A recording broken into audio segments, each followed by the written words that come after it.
Okay, let's unpack this. If you've been watching the political scene lately, maybe feeling like the ground under some key institutions is shifting a bit. Well, you're definitely not imagining things. No, not at all. So, in today's deep dive, we're going to look at a whole series of events. And when you piece them together, using the sources we've gathered, articles, analyses, detailed reports, they paint a really compelling picture. Right. A picture of power dynamics, shifting norms, and how political strategy is, well, deeply impacting American institutions and America's place in the world, too. It's a lot to cover, absolutely. Mhm. We've got a big stack here.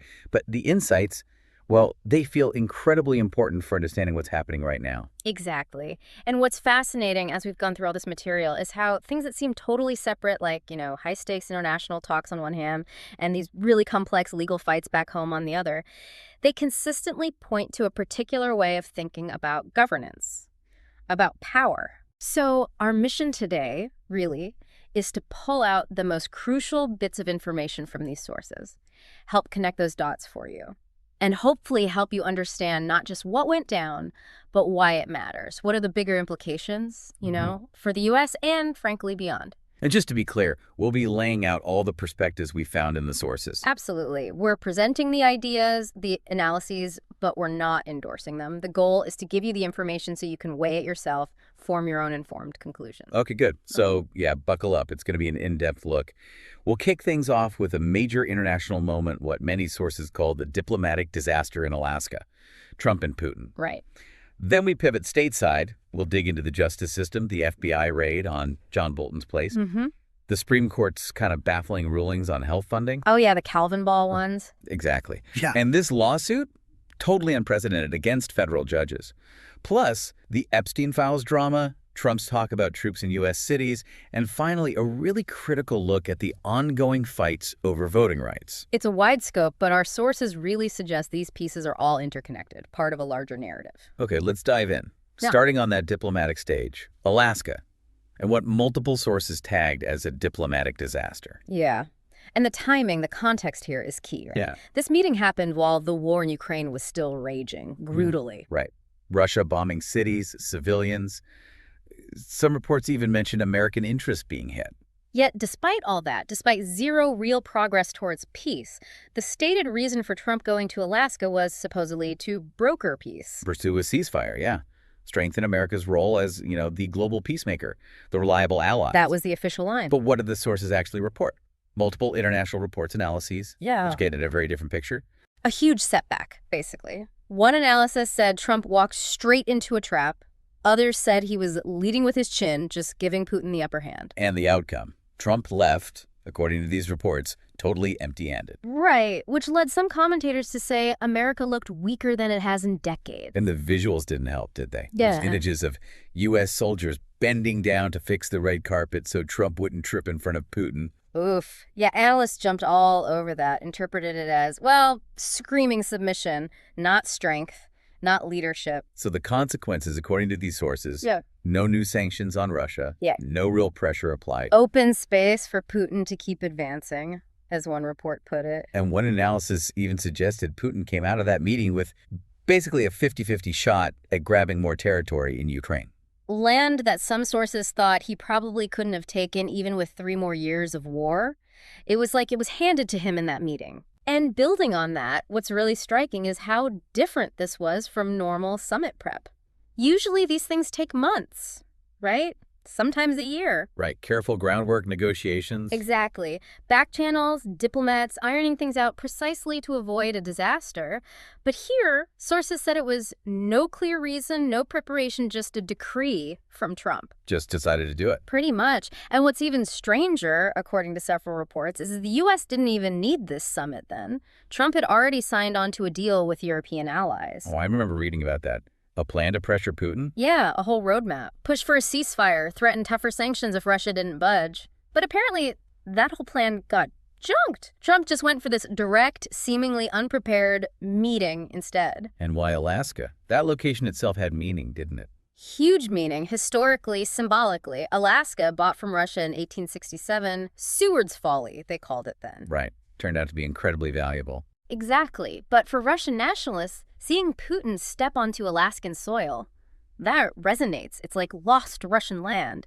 And analysts believe Putin, who's a master of symbolism, used that, reminding everyone, especially his audience back home, of Russia's historical reach. Okay, so the location was loaded, and then there was the choice of negotiator, or lack thereof. Well, the person Trump apparently tapped to prepare for the summit was Stephen Witkoff, a New York real estate guy. Not exactly a seasoned diplomat. Sources said he had no foreign policy experience, and European officials who dealt with him beforehand, they reportedly said he bombed hard. Bombed hard. He misunderstood Russia's demands, apparently, even got them upside down sometimes.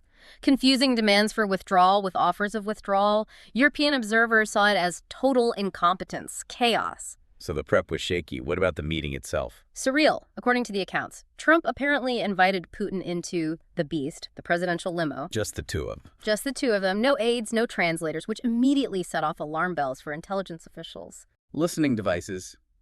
No record. Exactly. Huge concerns. And then the press appearance afterwards. It wasn't even a real press conference. What happened? Trump, as the host, let Putin speak first. Yeah. Broke protocol right there. Putin delivers his standard Russian talking points, almost word for word. Okay. Then Trump just follows up with what sources called a no-deal shrug. A shrug. Yeah. Left European allies reportedly just stunned, and Zelensky. Reports say he was absolutely furious. I can imagine. Were there reports of actual offers made? There were leaks, yeah. Reports based on sources close to the talks. Allegedly, Trump privately offered Putin things like access to U.S. natural resources in Alaska, parts of the Bering Strait. Wow. Promised to lift sanctions on Russia's aviation industry. Even floated the idea of Russia tapping into Ukrainian rare earth minerals in occupied territory. That's quite something. It is. And this leads into what some sources call the kleptocracy angle. Kleptocracy angle. Explain that. Well, analysts draw a parallel between Putin's system, where politics and personal wealth are reportedly intertwined, this idea of rule by theft, and some things observed around Trump. Okay. For example, they point to the timing of a big financial deal. Just 3 days before this summit, Trump's family crypto business, World Liberty Financial. Run by Eric Trump. Eric Trump is president, yeah. And Zach Witkoff, Stephen Witkoff's son, as CEO. They raised $1.5 billion for their digital token. 3 days before the summit. 3 days before. And both Eric Trump and Zach Witkoff reportedly joined the investing firm's board right after. So this perspective from the sources asks us to consider, could diplomacy be viewed through a lens of potential personal or family gain? A kind of Trump doctrine where foreign policy looks more like a business deal. That's the argument some critics make, a sharp deviation from traditional foreign policy, raising questions about motives. That's definitely a compelling angle from the sources. Okay, so the European reaction you mentioned was dramatic. What specifically happened that triggered such an immediate, almost panicked response? Well, the fallout was fast and severe. Reports came out almost immediately that sensitive papers were left behind in a copier after the Alaska talks. Left in a copier. Seriously. Apparently so. Which just added to the sense of chaos and carelessness, unnerving allies even more. And that led to this extraordinary response. 7 major EU leaders, plus NATO reps, scrambled for an emergency meeting in D.C. with Zelensky. Scrambled how? I mean, these kinds of high-level diplomatic visits usually take months, sometimes a year, to plan, right? Meticulous coordination. Of course. But these leaders, the sources say, literally dropped everything. Yeah. That level of urgency tells you everything about how disastrous the outcome looked from their perspective, like a potential betrayal or at least a major weakening of the stance against Putin. And Zelensky showing up at the White House? That was powerful, according to the sources. Hugely powerful. He walked in wearing his military greens, right? Deliberately refusing the usual White House dress code for formal meetings. Making a statement. A very clear statement. Defiance. Solidarity with Ukraine. And then he handed Trump a letter from his wife, addressed to Melania Trump. Oh, I read about that. A personal touch. Described as brilliant, human, disarming. A way to maybe get past Trump's usual political defenses, but even during these critical talks, trying to shore up support. Okay. Sources report Trump took a phone call from Putin, Right in the middle of the meeting with his Ukrainian allies. Took a call from Putin then. That's what the reports say. And later, he apparently called Viktor Orban, the Hungarian leader, Who's known to be close to Putin. right, trying to get Orban to drop his opposition to Ukraine joining the EU, not NATO, the military alliance, but the economic bloc, which many saw as Trump trying desperately to spin the diplomatic loss into some kind of win, however minor. So when you step back and look at this whole sequence, it really does suggest a fundamental shift, doesn't it? A reordering of alliances, an erosion of diplomatic norms. Yeah. And it raises that critical question. What message are you sending to your allies about reliability, to your adversaries about resolve? The Europeans' immediate, almost panicked reaction showed deep concern, maybe even distrust, about U.S. leadership's ability or willingness to stand firm against Putin. It looked like individual deal-making might be trumping collective security. And meanwhile, on the ground in Ukraine, the consequences were just devastating, weren't they? Immediate and tragic. While all this diplomacy or anti-diplomacy was happening, Putin just kept bombing Kiev, other cities. Civilians killed, children killed. No ceasefire came out of it. No roadmap to peace, just vague words, according to reports. But Zelensky himself seemed to come out stronger. Ironically, yes. Reports say he emerged from all that chaos stronger, sharper, and more respected by his allies, a testament to his own resilience and diplomacy. But the future of peace talks, still very uncertain. Senator Rubio was mentioned as maybe leading new efforts. Yeah, reports said he was tasked with that, offering assurances to Europe. But so far, apparently just radio silence. So, history will look back at this. Was it America letting its guard down, handing Putin an advantage? Or was it a wake-up call for everyone else? A sobering thought. Ah, Okay, let's shift focus now from the global stage back home to the justice system, which has really been under a microscope. Let's start with the FBI raid on John Bolton's home, maybe his office too. right. Officially, the reason given was a search for classified material. And Bolton, everyone knows him, former UN ambassador, Trump's own national security advisor for a time, and then a very loud critic. Wrote that book that really tore into Trump's foreign policy. He did, Yeah. which immediately made people ask, was this raid legitimate or really concerned about documents? Or was it, political payback against someone Trump clearly dislikes? And the context makes it even more pointed, doesn't it? Bolton being very much on Trump's enemies list, as Yeah. sources put it. Absolutely. And then you add Kash Patel, reportedly deeply loyal to Trump, now heading the FBI. Patel, who put out that list, Yeah. the deep state list, critics called it. The very same list. And Bolton's name was right there on it. So the timing, the target, a guy Trump hates, identified on a list by a loyalist now running the FBI, it just doesn't look like a coincidence to many observers. No, it raises flags. It really does. And what analysts find compelling is that tension, right? On one side, you have the legal process. A search warrant requires probable cause presented to a judge. And a judge did sign off here. So there's a legal basis, technically. Technically, but then you have this intensely political backdrop, and that's the problem for the public, isn't it? It raises that question for you listening. How do you tell the difference between a real investigation and a political hit job, especially when it involves high-profile figures, and the lines get so blurry. Without seeing the affidavit, the evidence. Exactly. Without that, you're left wondering, was the evidence solid, or was the system maybe leaned on? And the hypocrisy angle here is pretty glaring, isn't it? Given Trump's own investigation over documents in Mar-a-Lago. Stark hypocrisy, as many commentators pointed out. Trump allegedly stashing classified stuff all over, maybe even showing it off. And yet his DOJ targets Bolton for potentially the same thing. It raises questions about priorities, to say the least. Trump denied knowing about the raid, called Bolton a lowlife. He did, but sources familiar with Trump's patterns often say his denials usually don't age well. There's a history there. So if Bolton is charged, legal experts say his team would have a very strong case for a vindictive prosecution defense, arguing the government went after him purely out of personal animus. citing Trump's own words, Patel's list, the timing. Exactly. All-powerful circumstantial evidence for that kind of defense. And this Bolton situation, it isn't just a one-off, according to the sources. It fits a pattern. That's what many analyses argue, a broader pattern of retribution against people seen as enemies. Bolton himself apparently saw it coming, noticed his security protection being pulled. Sources point out Trump often isn't hiding his intentions. He sort of says the quiet part out loud, bragging about his power as chief law enforcement officer, but then plays coy about direct involvement, plausible deniability. And it's not just former advisors. No, the pattern, according to sources, extends to cities run by Democrats, critical journalists, even dissenters within his own orbit. And then there's that detail about Trump's admiration for authoritarians. Like Putin. Yeah, reportedly holding up a signed photo of Putin, talking about how respectful Putin was to him. Critics see that as showing a preference for strongman tactics over, democratic norms and the rule of law. Okay, let's look at another case that sources highlight as potential vindictive prosecution. Abrego Garcia. Right. This one involves immigration, which is always a flashpoint. Garcia was legally in the U.S. family job, but got mistakenly deported to El Salvador due to an error, even though courts had said his life would be at risk there. But he fought it.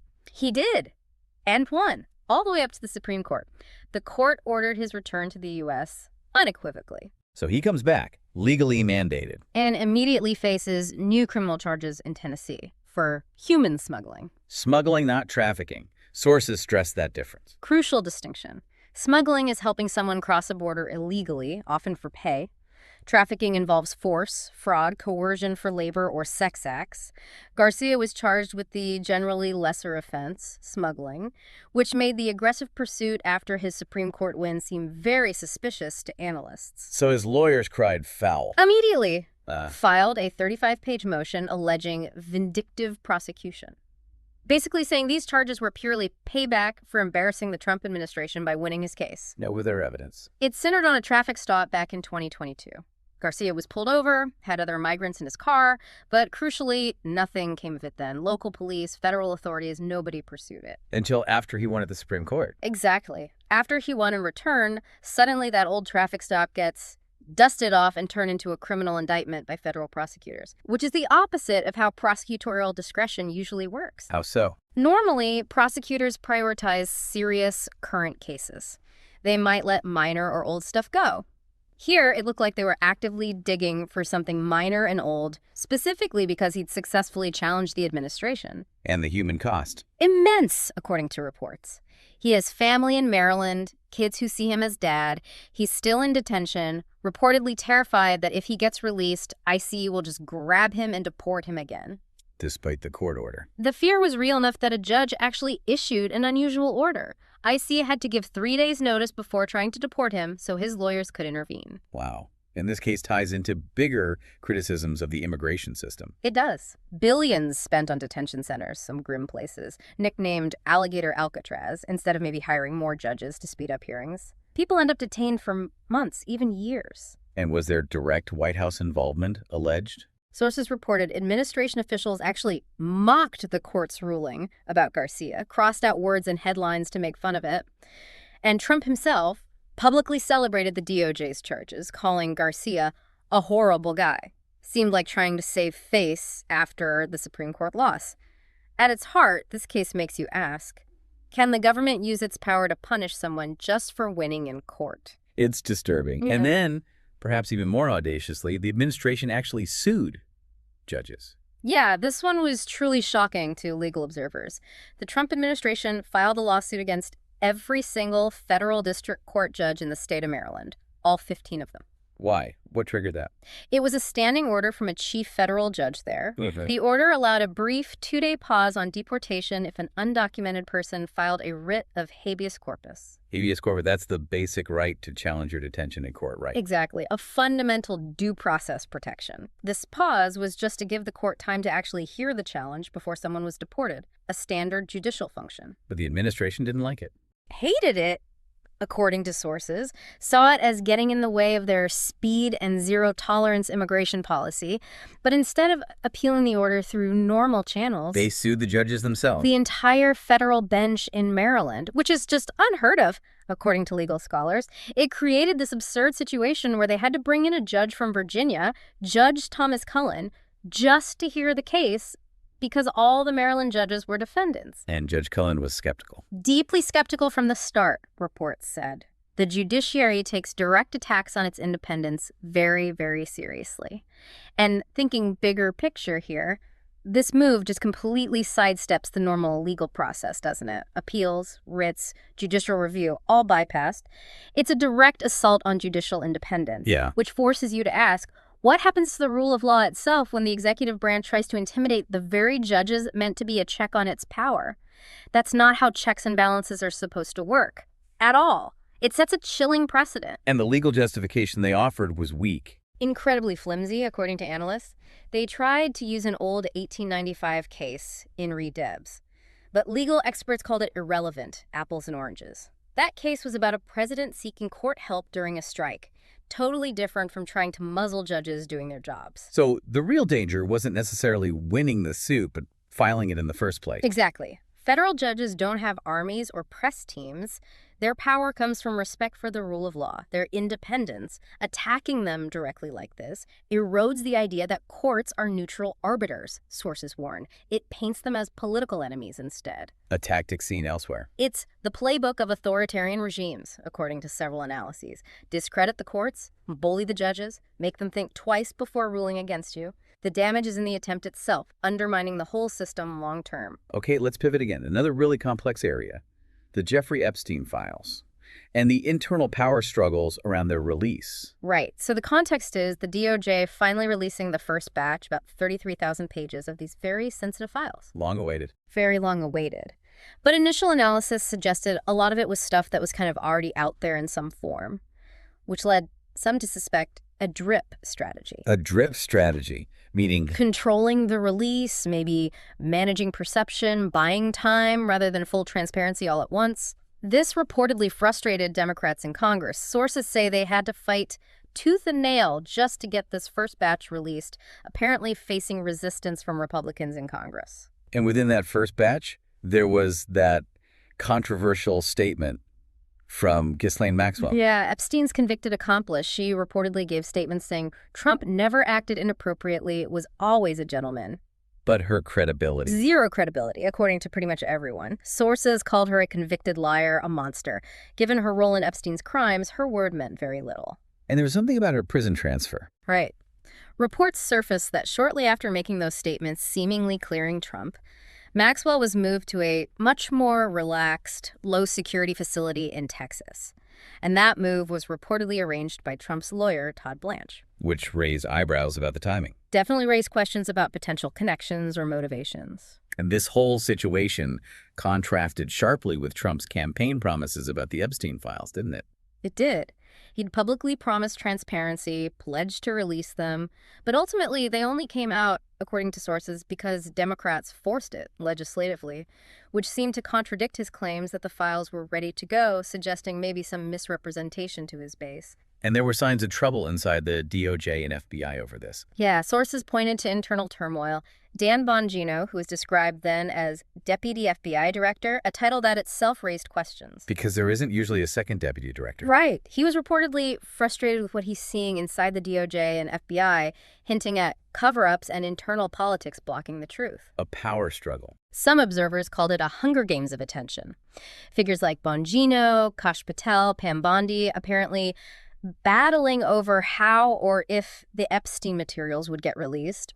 Bondi was even described as the gatekeeper. Gatekeeper. Yeah, allegedly sitting on these files, and according to some reports, maybe also part 2 of the Jack Smith report, fueling concerns about information being controlled for political reasons. And was there a sense of distraction tactics being used? Sources definitely pointed to that, what they call a diversion playbook. Around the same time, prominent Trump allies like Stephen Miller and Pete Hegseth started pushing this blue city takeover rhetoric. Seen as related. Many commentators saw it as distraction theater, intentionally noisy, designed to drown out the Epstein narrative, shift the focus away from potentially damaging stuff.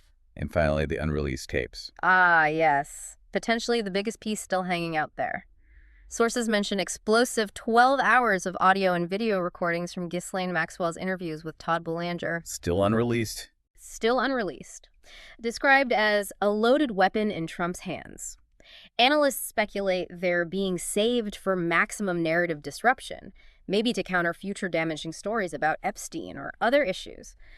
So when you look at this whole Epstein file situation, the managed release, the reported infighting, the withheld tapes, it really does raise a fundamental question, doesn't it? About transparency. Yeah. What does it signal when people inside the government seem to be strategically managing or even weaponizing information, especially information the public has a right to know, information related to justice?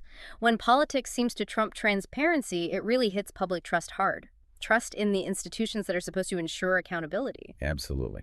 Okay, let's move now to how these power dynamics might be reshaping domestic institutions, kind of redefining the rules of the game, starting with the Supreme Court and health funding. Justice Jackson called it Kelvin Ball. That was a memorable description. It refers to a pair of really complex 5-4 rulings from the court.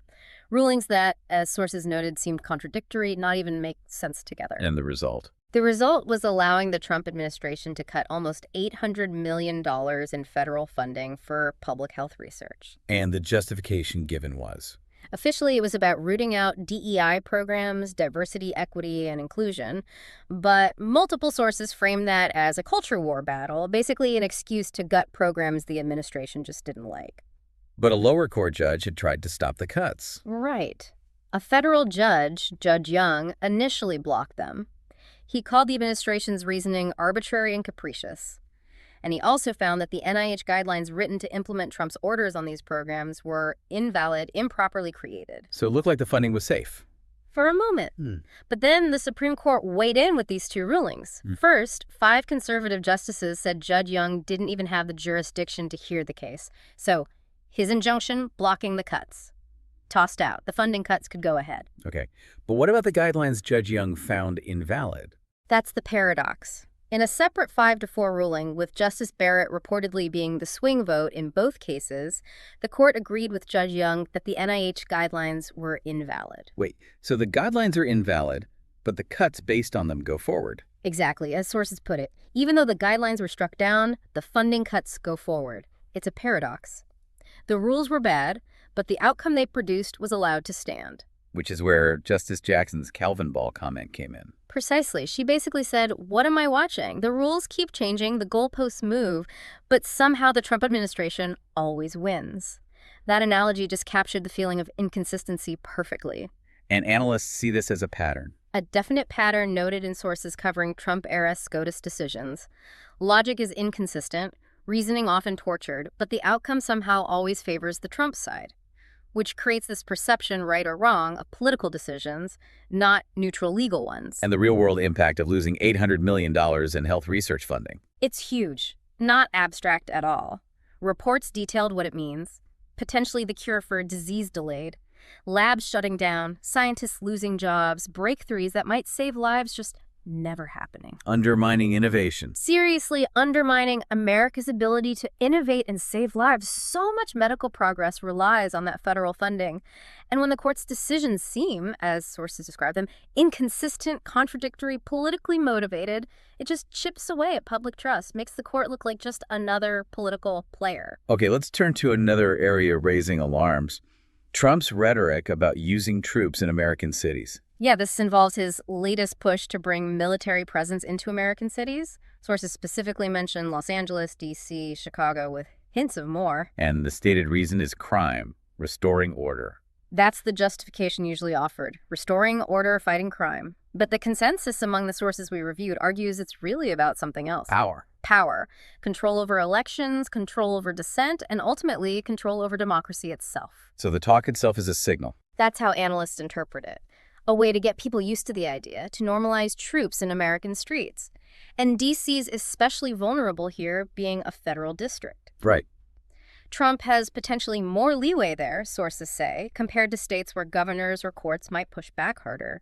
And it fits a pattern, too, this love of military spectacle. Authoritarian leaders often like shows of force. Exactly. Sources note, authoritarians thrive on shows of force. It presents power as physical, overwhelming, unquestionable. And notice the targets. LA, DC, Chicago, Detroit, Atlanta, Philly, Milwaukee. Democratic strongholds. Primarily Democratic strongholds, and crucially, cities that matter in national elections. It's not necessarily about targeting cities with the absolute highest crime rates, regardless of politics. It seems more targeted than that. So the crime excuse doesn't hold up for these sources. Largely debunked, they argue.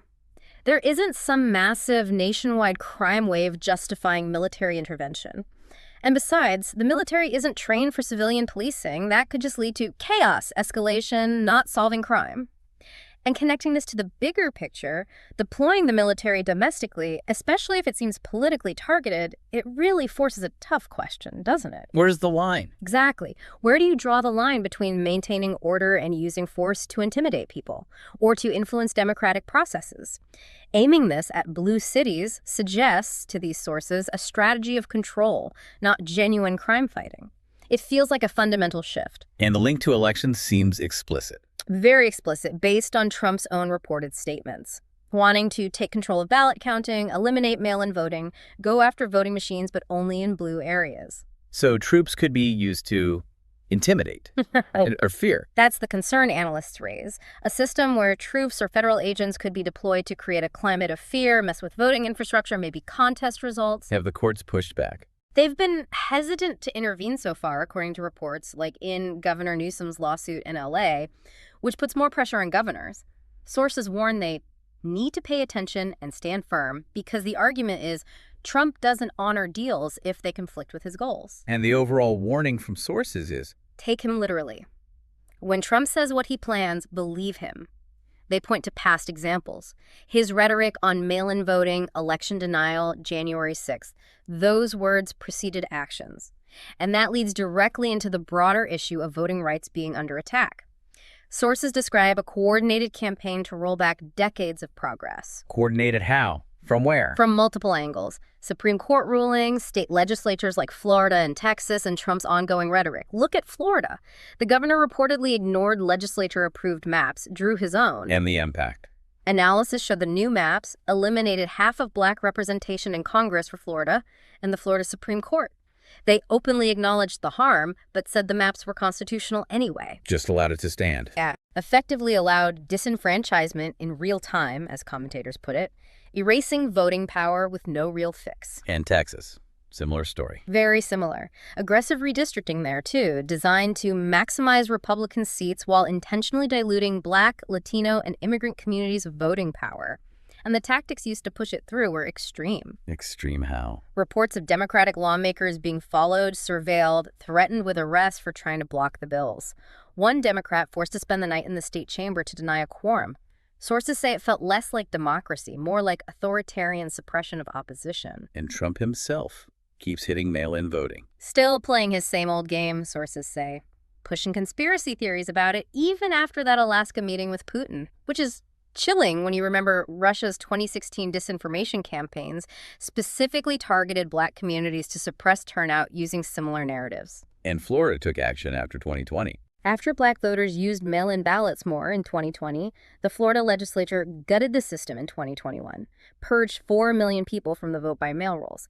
Now you have to reapply every single election cycle, not every 2 cycles. Making it harder, creating confusion. Exactly. Analysts see it less as security, more as a way to sow chaos, confuse voters, delegitimize a valid way to vote. And this campaign also targets specific places, right? And people. Yeah.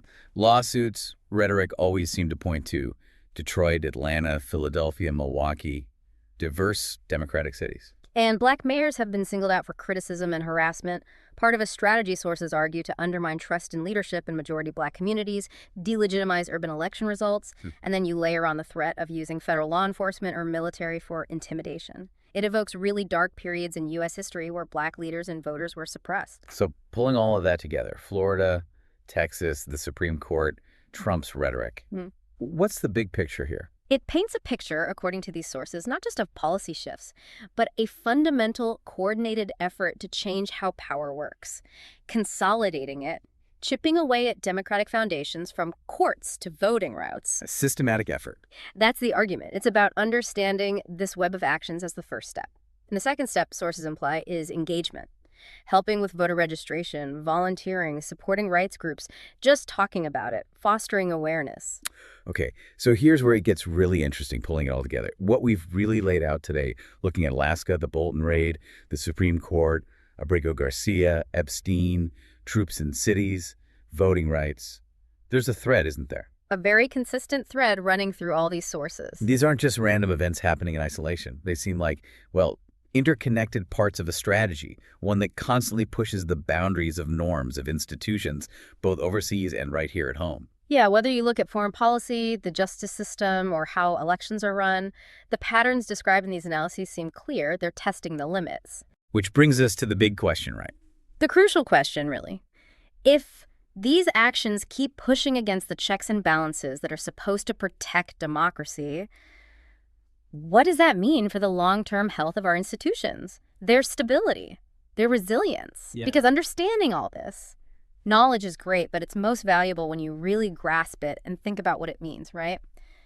These examples definitely challenge us all to think about how strong our systems really are and how important it is for people to be engaged. So, the final thought for you, listening. What do you make of all this? As these threads weave together, are we seeing a deliberate reshaping of America's core pillars? Or is this just some chaotic, maybe even necessary evolution of how political power works now? And how might these patterns affect not just who governs us, but how they govern in the future? And maybe most importantly, what role will you play in understanding these shifts and responding to them? Lots to think about.